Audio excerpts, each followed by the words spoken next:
The screams had started again, but I barely noticed them anymore. I didn't ask for this. I didn't want any of it.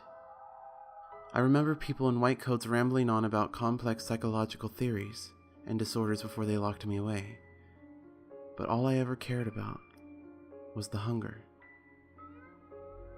I had tried to control it in the beginning.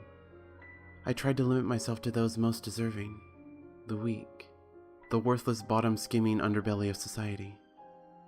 Who would miss a disease-ridden whore, or a filthy crackhead anyway? That had been enough, for a time. I wish I had never tasted that first child. Language cannot describe the beautiful sweetness, or the silky ecstasy of that purest red sliding down my throat. Perfection. It was a downward spiral from that moment, leading inevitably to me being locked away forever in this darkened pit to rot. I didn't ask for this curse, this unending hunger. The screams grow louder, but I no longer even care if they're mine. I starve, but will not die.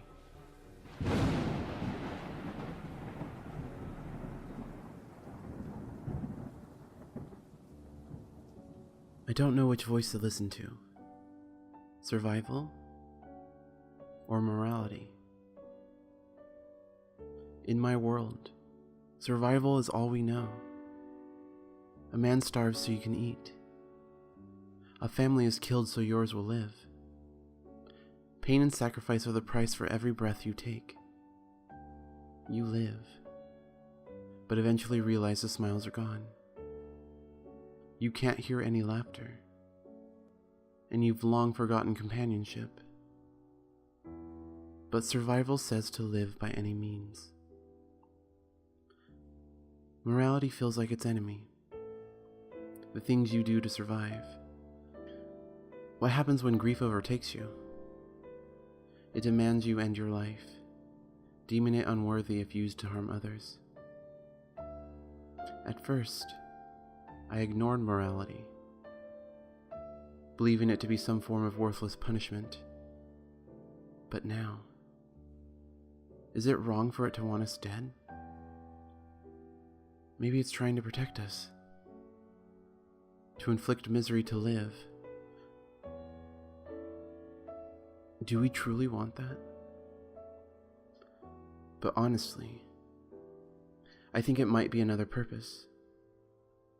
See, I believe we originally had just survival, but then morality came along, implemented by the world over time to protect itself.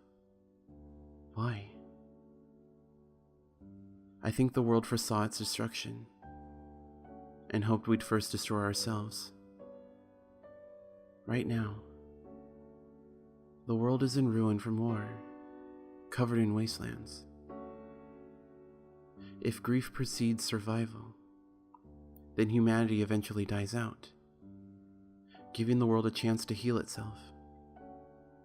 At least then, we're somewhat the victims. But now I'll tell you what I really believe. Maybe we implemented morality somewhere along the evolutionary line.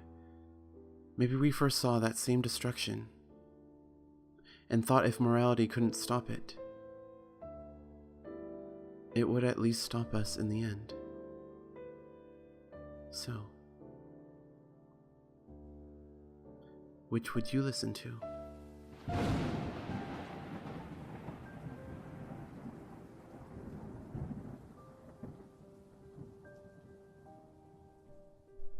I had a son named Milo. He was a beautiful boy in all respects. At 3, he had such good manners. It was sweet to my ear to hear his 3-year-old mouth struggle to say the words such as, "May I please?" and "Thank you very much." He was the apple of my eye. When we brought his little sister home from the hospital, she was just as beautiful as he had been as a baby. How lucky we were. When Olivia died from cot death, The family was devastated, Milo notwithstanding. He believed it was his fault.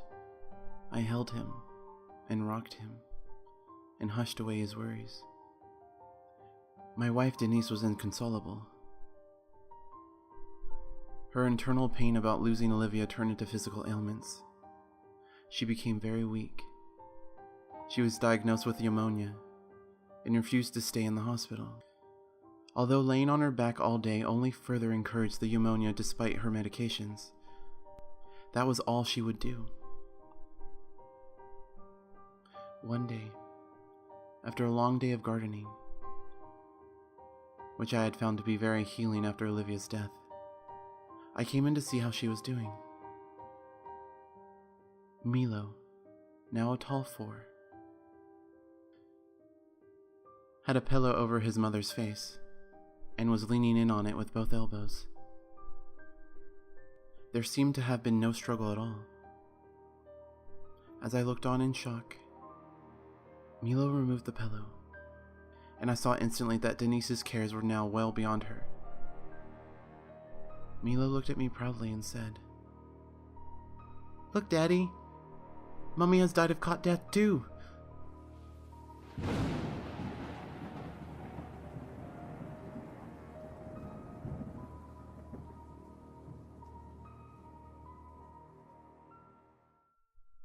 We just celebrated my daughter's birthday at the house, and had ordered a bunch of helium balloons to add a festive mood to the party. After about 1 week, all the balloons had slowly lost their helium, and were now laying shriveled on the floor. All except for one, which miraculously still remained floating high.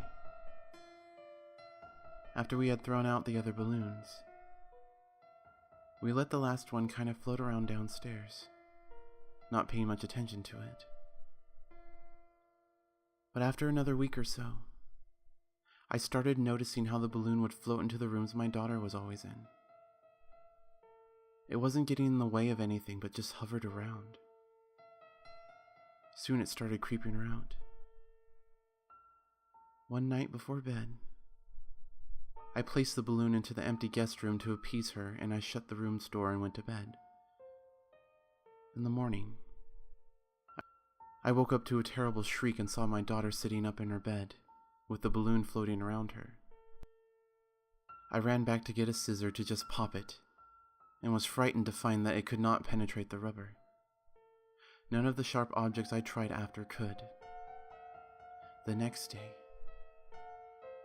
we were set to drive to Virginia to visit my sister. So I told my daughter that we would take the balloon, and that halfway there, we would stop and release it into the sky.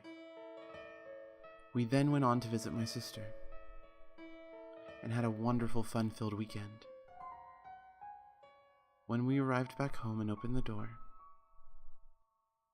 we were met by the balloon in the doorway, floating like it never left, like it was waiting for us.